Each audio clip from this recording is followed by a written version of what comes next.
আমাদের নেক্সট যে SSC exam আসছে 21শে এপ্রিল, ওটার উপরে আমাদের প্রশ্নপত্র আগেই তৈরি করা হয়ে গিয়েছে। সেখানে ভুল ভ্রান্তি আছে কিনা আমরা জানি না। এখন নতুন প্রশ্ন করার কোনো সুযোগও নেই। পরীক্ষা ম্যানেজমেন্ট কিভাবে করব সেইভাবে আমরা চিন্তা ভাবনা করছি, কি কি আইনগত বিষয়গুলো করবো এটা আমরা দেখছি। Let's see. থার্ড, সেগুলি আমরা অ্যাড্রেস করবো আরও পরে। আমরা এসছি মাত্র, আমাদের এই এক্সপেরিয়েন্স আছে, ভেন্যু চেঞ্জ করে এগুলো আমাদের এক্সপিরিয়েন্স আমরা দেখব।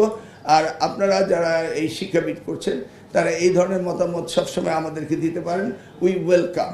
একটু ছোট্ট নোট লিখিত একসময় দিয়ে দিবেন, এগুলি আমাদের সহায়ক হবে। কারণ আপনাদের ফিল্ড ওয়ার্ক এক্সপেরিয়েন্স, আমি বিগত দিনে আপনাদের সাহায্য নিয়েই কিন্তু আমি নকল প্রতিরোধ করেছিলাম। অর্থাৎ এগুলি একটু ছোট্ট নোট করে দিয়ে দিবেন, ব্যাস আমরা এগুলি দেখতে থাকবো এবং পরীক্ষার আগে আমরা প্রস্তুতি নেব।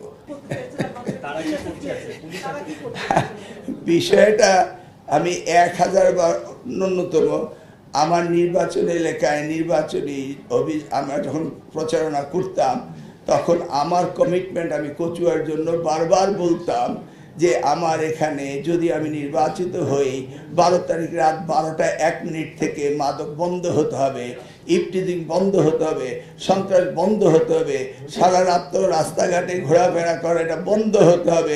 এটা আমি 1000 বার বলছি, বলে আসছি, চলছে আবার বলা। এটা আমার কচুয়া কেন্দ্রিক।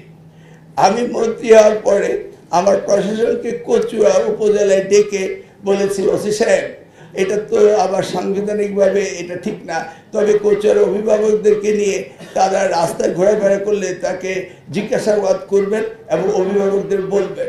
এটা হচ্ছে আমার নির্বাচনী এলাকার আমার কমিটমেন্ট।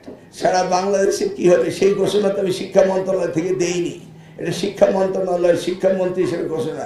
সেটা আমার এমপি হিসাবে নির্বাচনী এলাকার কমিটমেন্ট কচুয়ার জন্য। এবং সেই ক্ষেত্রে আমি এটা ন্যাশনাল কোনো কমিটমেন্ট বা আপনাদের এখানে প্রেস কনফারেন্সে এমন কিছু বলিনি। তবে পড়ার টেবিলে ফেরত আসতে হবে সেগুলো তো আমরা বরাবরই বলে যাচ্ছি, বরাবরই বলবো এবং এটা করতে হবে। এবং বিশ্ববিদ্যালয় অঙ্গনে আমরাও বিশ্ববিদ্যালয়ের ছাত্র ছিলাম, আমরা সন্ধ্যার পরে পড়ার টেবিলেই বসতাম। সেই গতানৈতিকভাবে যেভাবে আমরা শিখেছি সেভাবেই আমরা কথা বলবো, সেটা আমি অন্যভাবে দেখি।